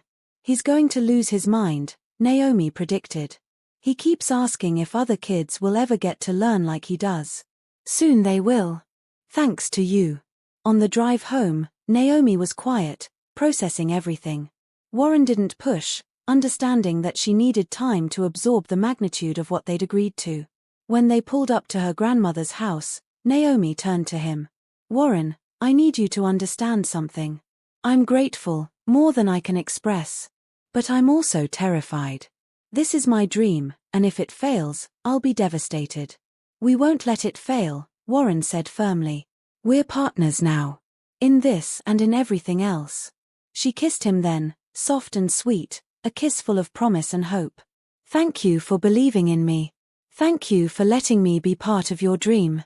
When Warren got home, Tyler was still awake, curled up on the couch with Mrs. Chen watching a nature documentary. Dad. He scrambled up. How was your date? Did you kiss her? Tyler, Mrs. Chen said warningly, but she was smiling. The date was perfect, Warren said, ruffling his son's hair. And I have big news. Miss Naomi is going to open a school. A special place where kids learn the way you've been learning. Tyler's eyes went huge. Really? When? Can I go there? You'll be one of the first students. We're going to look at the building Monday. Tyler threw his arms around Warren's waist. This is the best thing ever. Wait until I tell Grandmother Ruth. As Warren carried his sleepy son to bed later, Tyler mumbled, Dad? I think Mom would really like Miss Naomi. And she'd be happy we're not sad all the time anymore. Warren's throat tightened. I think you're right, buddy. I think Mom would love everything about this. That night, lying in bed, Warren thought about the path that had led him here. Grief and loss, then unexpected connection, then hope, then something that felt remarkably like joy. He'd offered Naomi money, yes, but what he'd really given her was belief. And what she'd given him in return was immeasurable. Sometimes the grandest gestures weren't about the money at all. They were about seeing someone's potential and refusing to let them settle for less than they deserved. Warren should have anticipated his sister's reaction. Catherine Cross-Morrison had always been protective, opinionated, and deeply invested in maintaining certain standards. She showed up unannounced on a Tuesday afternoon, letting herself in with the key Warren had given her years ago for emergencies. He was in his study reviewing architectural plans for Naomi's school when Catherine appeared in the doorway, her expression thunderous. "We need to talk," she announced. "Now." Warren glanced at the clock. Naomi and Tyler were in the middle of a science experiment in the converted playroom. "Catherine, this isn't a good time." "I don't care. I just had lunch with Patricia Henderson. Do you know what she told me? That you fired her as Tyler's tutor and hired the maid instead." "The maid, Warren?" "Naomi isn't the maid anymore. She's Tyler's educator, and she's doing an excellent job." Catherine strode into the room, closing the door behind her. "An excellent job. Warren, she's not even certified. Patricia has 30 years of experience and a doctorate." Patricia lasted 2 weeks and declared Tyler unteachable. "Naomi has had him reading above grade level in 2 months. That's not the point. The point is propriety. You can't just elevate household staff to professional positions. People are talking. Let them talk. I care about what's best for Tyler, not about gossip." Catherine's eyes narrowed. "This isn't just about Tyler's education, is it? Patricia mentioned she saw you and this Naomi woman having dinner at Le Bernardin. Just the two of you." Warren set down his pen carefully. "My personal life is none of Patricia's business. Or yours. You're dating the help." Catherine's voice rose. "Do you have any idea how that looks? You're a respected businessman, Warren. Caroline has barely been gone a year." "It's been 14 months, Warren said coldly. "And don't you dare bring Caroline into this. She would have wanted me to be happy. She would have wanted Tyler to be happy. She would have wanted you to have some dignity, some respect for her memory." Catherine paced the room, agitated. "What happens when this little romance falls apart? This woman already has access to your home, your son, your finances. Have you even done a thorough background check?" "Stop." Warren stood, his voice sharp. "I'm going to say this once.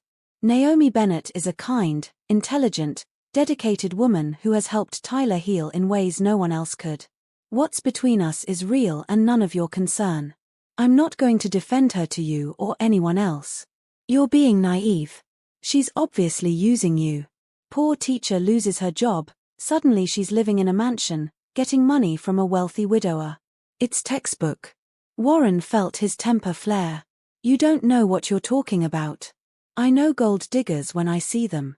This woman saw an opportunity and she took it." The study door opened. Naomi stood there, her face pale but composed. Behind her, Tyler looked confused and upset. "I heard raised voices," Naomi said quietly. Tyler was worried something was wrong. Catherine looked her up and down dismissively. "Perfect timing. I'm Catherine Cross-Morrison, Warren's sister. And you must be the woman causing all the problems." "Catherine," Warren warned. But Naomi stepped into the room, her posture straight despite the obvious hurt in her eyes. "Mrs. Morrison, I understand this situation is unconventional. But I want you to know that I care deeply about Tyler. Everything I do is in his best interest. Is it in his best interest for him to see his father dating the staff?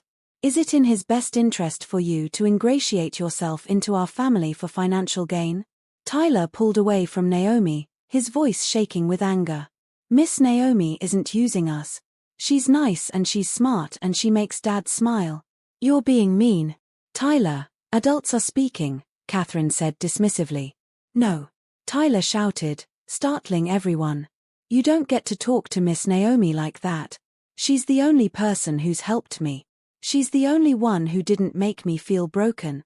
If you don't like her, then you can leave." Warren had never seen his son so fierce.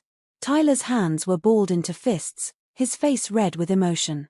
8 months ago, Tyler wouldn't have defended anyone, wouldn't have expressed anger or passion about anything. Now here he was, standing up for someone he loved. Tyler, Naomi said gently, putting a hand on his shoulder. It's okay. Your aunt is just worried about you and your father. She's wrong about you, Tyler insisted, tears streaming down his face. Tell her she's wrong, Dad. Warren moved to his son's side, kneeling down to meet his eyes. She is wrong. But sometimes people need time to see what we already know. Can you give Aunt Catherine that time? Tyler looked between his father and his aunt, then back at Naomi. Only if she promises to be nice to Miss Naomi. Catherine's expression had shifted from anger to uncertainty. Seeing Tyler's passionate defense, hearing the strength in his voice, seemed to crack her certainty. Tyler, I don't want to upset you, Catherine said, her tone softening. I just want to make sure you and your father are protected. We don't need protection from Miss Naomi, Tyler said stubbornly. We need her. She's part of our family now. Naomi's eyes filled with tears. She looked at Warren, silently asking what she should do. Catherine, Warren said carefully. I love you. You're my sister and I value your opinion. But you're wrong about Naomi. If you take the time to actually get to know her instead of judging based on appearances and assumptions, you'd see what Tyler and I see. Someone who's honest, hardworking, and genuinely cares about us. I'm just trying to protect you, Catherine said, but her voice had lost its harsh edge. After Caroline, I couldn't bear to see you hurt again. Then trust me. Trust that I'm capable of making good decisions. Trust that I know the difference between someone who cares and someone who's using me. Catherine looked at Naomi for a long moment. I apologize for my harsh words. They were uncalled for. Thank you, Naomi said quietly. I understand your concern. If I were in your position, I'd probably feel the same way. But I promise you, my feelings for Warren and Tyler are genuine. Tyler took Naomi's hand, still glaring at his aunt. Are you going to be nice now? I'm going to try, Catherine said. But Tyler, you need to understand that adults sometimes disagree. That's normal. Disagreeing is fine. Being mean isn't. Warren hid a smile. His son had found his voice, and apparently, he wasn't afraid to use it. Catherine stayed for coffee, the atmosphere tense but civil. Naomi explained her background, her education, her plans for the learning center. She spoke with quiet confidence, never defensive, never trying too hard to impress. She was simply herself. Warren watched Catherine's expression gradually shift from skepticism to grudging interest. When Naomi described her teaching philosophy and the progress Tyler had made, Catherine leaned forward, asking thoughtful questions. You really think you can help other children the way you've helped Tyler? Catherine asked. I know I can. Every child deserves to learn in a way that honors their individual needs. Tyler isn't special because he's gifted. He's special because someone finally took the time to understand how his mind works. By the time Catherine left, she'd thawed considerably. At the door, she pulled Warren aside. I still think you're moving too fast, she said quietly. But I can see she cares about Tyler. That counts for something. It counts for everything, Warren replied. After she left, Naomi sank onto the couch, exhausted. That was intense. Tyler crawled up next to her. I'm sorry my aunt was mean to you. She wasn't mean, sweetheart. She was protective. That's actually a good thing. It means she loves your dad. But she hurt your feelings. A little, Naomi admitted. But I understand where she's coming from. Your family is important, Tyler. Your aunt wants what's best for you. Tyler hugged her tightly. You're what's best for us. Warren sat on Naomi's other side, creating a protective circle around her. He's right. You are what's best for us. That evening, after Tyler was in bed, Warren found Naomi on the terrace, staring out at the darkness. Are you okay? He asked, wrapping an arm around her shoulders. Your sister said some things that hit hard, Naomi admitted. Not because they're true, but because other people will think them too. Gold digger. Social climber. Woman who used a grieving child to get close to his wealthy father. Anyone who knows you would never think that. But most people don't know me. They'll just see the optics. Former maid dating her billionaire employer. It's a cliché. Then let them think what they want. We know the truth. Naomi turned to face him. Warren, I need you to promise me something. If this gets too complicated, if people start talking in ways that hurt Tyler or damage your reputation, we step back. We put his well-being first. His well-being depends on having you in his life. Maybe. But it also depends on having a father who's respected, who isn't the subject of gossip and judgment. I won't be the reason people look down on you or Tyler. Warren pulled her close. You give people too much power. I don't care what they think. I care about this. He gestured between them. About us. About the life we're building together. Even if it costs you something. You and Tyler cost me nothing. You give me everything that matters. They stood like that for a while, holding each other against the doubts and the judgments. Warren knew Catherine's visit was just the beginning. There would be more resistance, more skepticism, more people questioning their relationship. But Tyler's fierce defense had shown him something important. Their family, this new configuration they were building, was stronger than he'd realized. They could weather the opposition because they had something real, something worth protecting. Tomorrow we look at the school building, Warren reminded her. Tyler's so excited he can barely sleep. Naomi smiled, the tension easing from her shoulders. A fresh start. A new dream. Something to focus on besides other people's opinions. Exactly. We build the future we want. Everyone else can catch up or get left behind. The building was perfect. Warren knew it the moment they walked through the front doors. High ceilings with exposed beams, large windows flooding the space with natural light, hardwood floors that creaked with character. It needed work, but the bones were solid. Tyler raced through the empty rooms, his footsteps echoing. This one can be the science lab. And this one can be the art room. And look, Dad, there's a courtyard outside. Naomi moved more slowly, taking everything in. Warren watched her face transform from cautious to awestruck. She ran her hand along a wall, looked up at the skylights, walked to the windows overlooking what used to be a playground. It's incredible, she whispered. Can you really see it? A school here. I can see everything. Classrooms filled with children, teachers who care, learning that matters. I can see your vision coming to life. Warren's contractor, Doug Martinez, met them with architectural plans. Mr. Cross, I've done the preliminary assessment. The structure is sound. We'd need to update electrical and plumbing, repair some cosmetic damage, ensure everything meets current code. But I'd estimate 4 months for a full renovation. 4 months. Naomi looked panicked. That's so fast. I'm not ready. I haven't even finished my degree yet. You will be by the time we open, Warren said calmly. You graduate in December. We could plan a January opening. Give us time to hire staff, recruit students, set everything up properly. Doug spread the plans across a makeshift table. I've sketched some ideas based on your notes, Ms. Bennett. 8 classrooms, a multipurpose room, administrative offices, staff lounge, library. The courtyard could be converted to an outdoor learning space with gardens and gathering areas.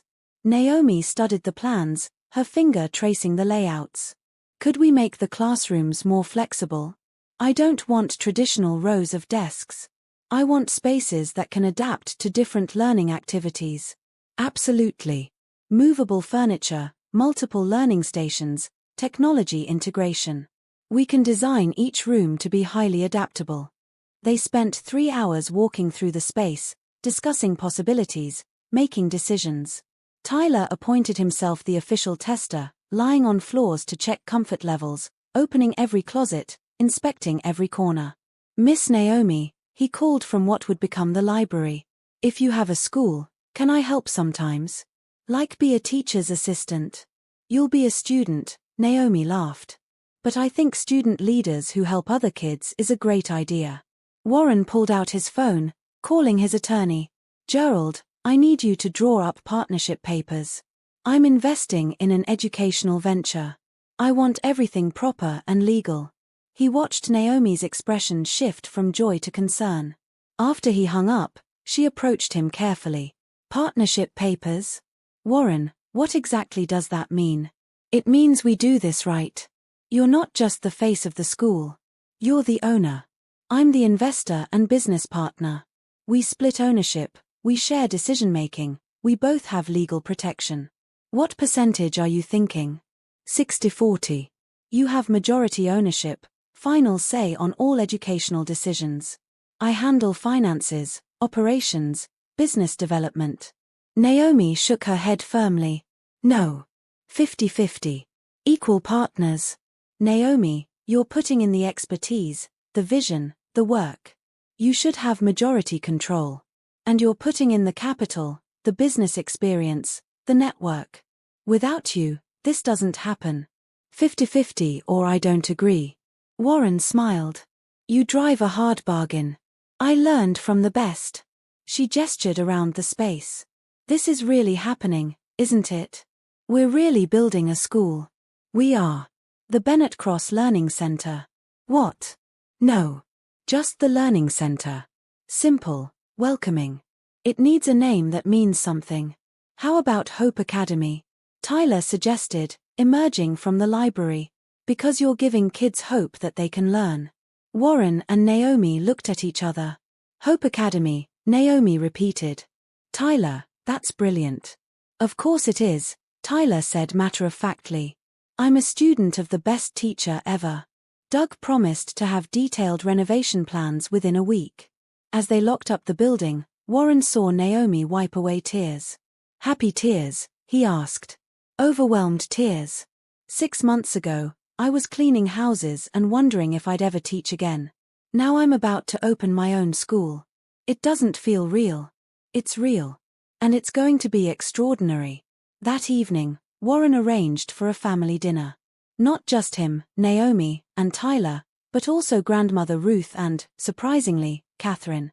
His sister had called that morning, asking to speak with Naomi properly, without the tension of their first meeting. Mrs. Chen outdid herself with a meal that accommodated Ruth's dietary restrictions and Tyler's picky preferences. They gathered around the dining room table, the atmosphere cautiously optimistic. Catherine arrived with a gift, a leather portfolio embossed with Naomi's initials. For your new school, she said. Every administrator needs a professional portfolio. Naomi accepted it, touched. Thank you, Catherine. That's very thoughtful. I owe you an apology, Catherine said. A real one. I let fear and prejudice cloud my judgment. Warren showed me Tyler's progress reports. The transformation is remarkable. You've given my nephew back to us. Tyler did the work, Naomi said. I just provided the right environment. Don't be modest, Ruth interjected. You're changing this boy's life. And from what I hear, you're about to change many more. The conversation flowed to the school. Catherine asked smart questions about curriculum, funding models, growth plans. Warren realized his sister was doing her due diligence, but in a supportive way now rather than an antagonistic one. Have you thought about board composition? Catherine asked. You'll need oversight, people with educational and business expertise. We're still in early planning, Warren said. I'd like to be considered, Catherine said. I sit on several non-profit boards. I understand governance. And I believe in what you're building. Naomi looked surprised but pleased. We'd be honored to have you. As dessert was served, Tyler stood up, clinking his spoon against his water glass like he'd seen adults do. I want to make a toast, he announced. Everyone raised their glasses, smiling at his seriousness. To Miss Naomi, for being the best teacher and for not giving up on me when everyone else did. To Dad, for being brave enough to let someone new into our family. To Grandmother Ruth, for raising such an amazing person. And to Aunt Catherine, for learning that sometimes being wrong is okay as long as you fix it. Catherine laughed, wiping her eyes. Out of the mouths of babes. I'm not a baby, Tyler protested. I'm 8 3/4. You're absolutely right, Catherine said. You're a very wise young man. After dinner, while the adults talked logistics, Tyler pulled Warren aside. Dad, I need to ask you something important. What's up, buddy? Are you going to marry Miss Naomi? Warren had been expecting this question for weeks. Would you want that? More than anything. She makes us happy. She makes this house feel like home again. And I think Mom would approve. I think so too. But marriage is complicated, Tyler. We need to make sure we're doing it for the right reasons. What reasons are wrong? Rushing because we're lonely. Trying to replace Mom. Not thinking through how it affects you. Tyler considered this seriously. I don't think you're lonely anymore. And nobody can replace Mom. She'll always be my mom. But Miss Naomi can be something different. Something new. That's okay, isn't it? That's more than okay. That's exactly how it should be. So you're going to ask her? Eventually. When the time is right. The time is right now, Tyler said with 8-year-old certainty. You love her. She loves you. You're building a school together. What are you waiting for? Warren hugged his son.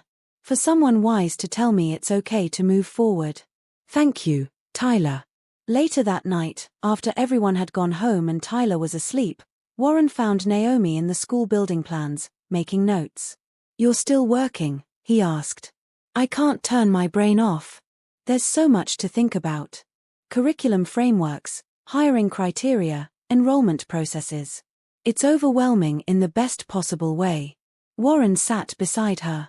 Naomi, I need to tell you something. She looked up, concerned by his tone. What's wrong? Nothing's wrong. Everything is right. That's what I need you to understand. He took her hands. 6 months ago, I was lost. Tyler was lost. We were surviving but not living. Then you walked into our lives and changed everything. Warren, you're making me nervous. Don't be nervous. Just listen. You've given me back my son. You've given me hope for the future. You've shown me that it's possible to love again without betraying the past. You've become essential to our lives in ways I can't fully express. Tears slipped down Naomi's cheeks. You've given me just as much. Purpose, stability, belief in my dreams. I know we said we'd take this slowly. But Tyler asked me tonight if I was going to marry you. And I realized I don't want to wait. I don't want to be cautious or careful. I want to build a life with you. I want to wake up every morning knowing you're part of our family, not just as Tyler's teacher or my girlfriend, but as my wife. Naomi's breath caught. Warren, are you proposing? Not yet. Not officially. I want to do it properly, with a ring and a romantic setting. But I'm asking if you'd be open to that. If you can see yourself married to me, being Tyler's stepmother, building a life together that includes the school and our family and whatever else comes our way. I can see it, Naomi whispered. I've been seeing it for weeks but was afraid to admit it. Afraid it was too fast, too complicated. Life is complicated. But this, what we have, is simple. We love each other. We want the same things. We make each other better. The rest we can figure out together. She kissed him then, deep and full of promise. When they pulled apart, both were smiling through tears. So that's a yes? Warren asked. When I do this properly, you'll say yes. I'll say yes, Naomi confirmed. Whenever you ask, however you ask, the answer is yes. Warren pulled her close, feeling complete in a way he hadn't since Caroline died. This wasn't replacing what he'd lost. This was honoring the past while embracing the future. This was choosing happiness without guilt, choosing love without reservation. We should tell Tyler, Naomi said.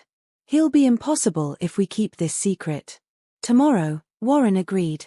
Tonight, let's just enjoy knowing. Just us. They sat together in the quiet house, surrounded by school plans and dreams, two people who'd found each other at exactly the right moment. Sometimes life's best gifts came wrapped in unexpected packages. The key was recognizing them and having the courage to hold on tight. 6 months passed in a whirlwind of activity. Warren proposed officially on New Year's Eve, with Tyler's enthusiastic help. They'd arranged an elaborate scavenger hunt through the house with each clue leading Naomi to a place that had become meaningful in their relationship. The final clue brought her to the renovated Hope Academy, where Warren and Tyler waited surrounded by candles and flowers. When Warren dropped to one knee, presenting a ring that had belonged to his grandmother, Naomi didn't hesitate. Yes. 1,000 times yes. Tyler threw himself at both of them, creating a three-person hug that ended with all of them laughing and crying at once. "We're going to be a real family," he kept saying. A real family. They set the wedding for June, wanting time to do it right. But more importantly, they wanted Hope Academy to open first. The school was Naomi's dream, and Warren insisted it deserved its own moment in the spotlight. The renovation finished on schedule in late February. Doug's team had transformed the tired building into a bright, welcoming space. Each classroom featured flexible furniture, natural light, and areas designed for different learning styles. The courtyard had been converted into a garden with raised beds, a small greenhouse, and comfortable seating areas. Naomi defended her thesis in March, earning her master's degree with honors. Her case study on trauma-informed teaching, which included Tyler's journey with his permission, received praise from her committee. One professor suggested she publish it in educational journals. Warren had never been more proud. Hiring staff proved easier than expected. When word spread about Hope Academy's mission and teaching philosophy, applications flooded in. Naomi interviewed dozens of candidates, looking for educators who shared her values: patience, creativity, genuine care for children who didn't fit traditional molds. She hired 6 teachers to start, all experienced educators who'd grown frustrated with conventional systems. There was Michael Torres, a former special education teacher who specialized in dyslexia intervention. Jennifer Wu brought expertise in arts integration. Patricia Okafor had a background in behavioral therapy.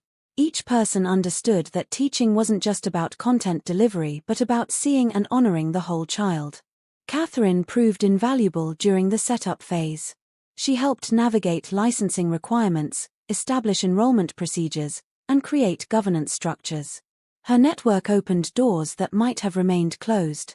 She and Naomi had developed genuine respect and friendship.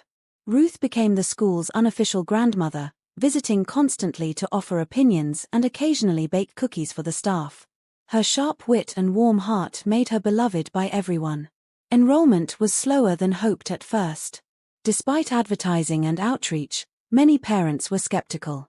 A new school with unproven methods. Many preferred established institutions. But then the testimonials started. Warren and Naomi gave interviews about Tyler's transformation. Dr. Patterson wrote an article for a parenting magazine about Hope Academy's approach. Parents who'd struggled to find appropriate placements for their children began calling. By early May, they had 26 students enrolled for the fall, ranging from kindergarten through 5th grade. Each child had a story: learning differences, anxiety, trauma, giftedness that manifested as behavioral issues. These were the children the system had failed or overlooked. The community celebration for Hope Academy's official opening happened on a perfect Saturday morning in mid-May. The building was decorated with student artwork, even though classes hadn't started yet. Tyler and several other children had created welcome banners during preview sessions. Over 200 people attended. Parents, educators, community leaders, potential donors. Catherine gave a speech about innovative education. Naomi stood at the podium, looking out at the crowd, and felt overwhelmed by emotion. 6 years ago, I lost my teaching position, she began. I thought my dream of making a difference in children's lives was over. But sometimes the end of one path is just the beginning.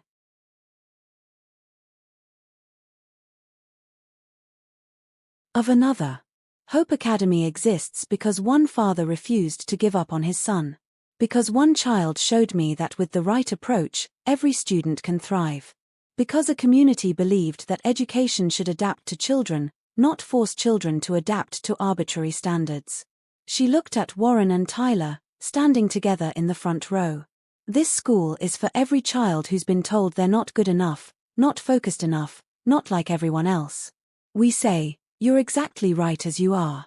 Let's find the way you learn best and build from there. The applause was thunderous. Parents approached afterward, sharing their own stories of struggle, expressing hope that their children might finally find a place where they belonged. Tyler gave tours, proud and knowledgeable.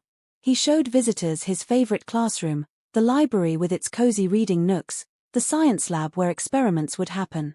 This is where I'll go to school next year, he told everyone. And I won't be scared anymore because I know the teachers here actually understand. As the celebration wound down, Warren found Naomi in what would be her office, staring at the nameplate on the door, Naomi Bennett, Director of Education. Having second thoughts, he asked. Having all the thoughts, she admitted. What if I can't live up to expectations? What if I fail these children? Warren pulled her close. You won't fail. You'll show up every day with your whole heart, you'll adapt when things don't work, and you'll never give up on a single child. That's all anyone can ask. When did you become so wise? I learned from the best. He kissed her forehead. Come on. There's one more surprise. He led her outside to the courtyard, where a small ceremony was taking place. Doug and his team had installed a bronze plaque near the entrance to the garden. It read, "The Caroline Cross Memorial Garden. In honor of a mother who believed every child deserves to be seen, heard, and loved." Naomi's hand flew to her mouth. Warren, this is beautiful. Caroline was an advocate for children. She volunteered at the children's hospital, mentored struggling students, always saw potential where others saw problems. This school would have mattered to her. I wanted her to be part of it. Tyler traced the letters of his mother's name with his finger. Do you think she knows? About the school and about Miss Naomi? I think she knows, Warren said. And I think she's happy for us. I wish I could have met her, Naomi said softly. She raised an incredible son. She'd love that you're the one helping him become who he's meant to be. They stood together in the garden as the sun lowered, three people bound by loss and love, building something meaningful from their shared journey.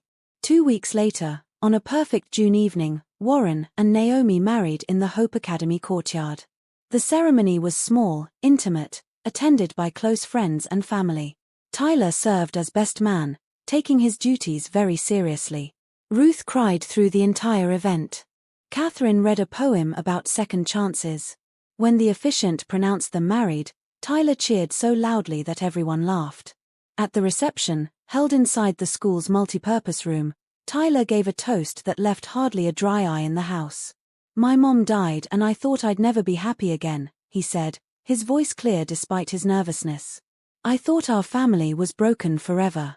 But then Miss Naomi came and fixed us. She didn't fix us by making us forget Mom. She fixed us by showing us it's okay to be sad and okay to be happy and okay to love new people. Now I have a dad who smiles again and a new mom who teaches me cool stuff and a whole school where kids like me can learn. So thank you, Naomi, for saying yes to everything. To teaching me, to loving us, to being our family. Naomi was openly weeping as Tyler finished. She pulled him into a fierce hug, whispering something only he could hear. Warren joined them, the three of them swaying together on the dance floor as the first notes of their family dance began. Later, as guests mingled and celebrated, Warren stood with his arm around his new wife, watching Tyler demonstrate a science experiment to a group of fascinated adults. He's going to be okay, Naomi said. Better than okay. He's going to thrive. Because of you. Because of all of us. It takes a village, right? Ruth, Catherine, Dr. Patterson, Mrs. Chen, you. Everyone who showed up when he needed them. But especially you, Warren insisted. You're the one who saw him when he was invisible. You're the one who believed when everyone else gave up. Naomi leaned into him, content. I got just as much as I gave. You saved me too, you know. Gave me back my purpose, my dream, my family. So we saved each other. Best rescue operation ever.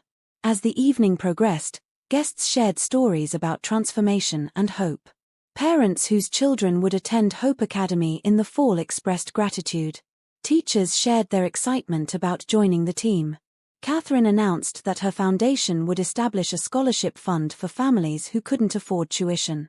Ruth pulled Warren aside at one point, looking at him with those sharp, knowing eyes. You've done good, young man. You took a broken situation and built something beautiful. Not many people have that courage. I didn't have a choice. It was either move forward or stay stuck in grief forever. There's always a choice. You chose wisely. You chose love, you chose hope, you chose to believe in tomorrow. That's what matters. Thank you for raising such an incredible granddaughter. Ruth patted his cheek. Thank you for loving her the way she deserves. Now you two better give me some great grandbabies eventually. I'm not getting any younger. Warren laughed, but the thought wasn't unwelcome. More children, siblings for Tyler, a house full of noise and chaos and love. It was a future he could imagine now, when just a year ago the future had seemed impossibly bleak. As the reception ended and guests departed, the new family of 3 stood in the garden under the stars. Tyler had changed out of his suit into comfortable clothes, but he still wore his boutonniere proudly. This was the best day ever, he announced. Even better than Christmas. Even better than the day we got Cooper. Naomi teased. They'd adopted a golden retriever puppy 3 months ago, fulfilling Tyler's persistent campaign for a dog. Okay, tied with getting Cooper, Tyler conceded. But this is definitely top 2. Warren ruffled his son's hair, then pulled both Tyler and Naomi close. I love you both. More than I ever knew it was possible to love. We love you too, they said in unison, then laughed at the timing. Can we stay out here a little longer? Tyler asked. I like looking at Grandma Caroline's plaque and thinking about Mom meeting Naomi in heaven and being friends. We can stay as long as you want, Naomi assured him. So they stayed, 3 people who'd found each other through loss and built something beautiful through love. Around them, Hope Academy stood ready to welcome children who needed exactly what they'd needed: understanding, patience, and unwavering belief in their potential. Warren thought about the journey that had brought them here. Coming home early that day, finding Naomi teaching Tyler through song and play, recognizing immediately that something extraordinary was happening. The risk of offering her the position. The evolution from professional relationship to friendship to love. The school, the wedding, the family they'd become. Every choice had been the right one. Every risk had paid off. Every moment of vulnerability had led to connection. What are you thinking about? Naomi asked, reading his expression. How I came home early one day and everything changed. How the best things in life happen when you're open to surprise. I'm glad you came home early that day. So am I. Best timing of my life. Tyler yawned, leaning against Naomi. Can we do this every year? Have a party at the school and celebrate everything good? Absolutely, Naomi promised. We'll make it a tradition. The Hope Academy anniversary celebration. And our wedding anniversary, Warren added. And the day we became a family. Aren't those all the same day now? Tyler asked sleepily. I guess they are, Naomi said, smiling. One perfect day when everything came together. They walked back through the school, turning off lights, Tyler between them holding both their hands. Outside, the city sparkled with evening lights. Inside, Hope Academy waited for September, for the children who would fill its halls with learning and laughter. Warren locked the door, pocketing the key. Tomorrow they'd leave for their honeymoon, just a week away to a beach resort where Tyler could snorkel and they could relax. Then they'd return to prepare for the school's opening, for Tyler's transition to 4th grade, for the next chapter of their story. But tonight, they were simply a family. Imperfect, blended, built from grief and hope in equal measure. They'd lost people they loved. They'd survived pain that seemed insurmountable. And they'd found each other at exactly the moment they needed saving. As they drove home through the quiet streets, Tyler fell asleep in the backseat, his head against the window. Naomi reached over and took Warren's hand. Thank you, she said softly. For seeing me. For believing in me. For building this life with me. Thank you for saying yes. To teaching Tyler, to the school, to marrying me. To all of it. I'd say yes 1,000 times over. Good.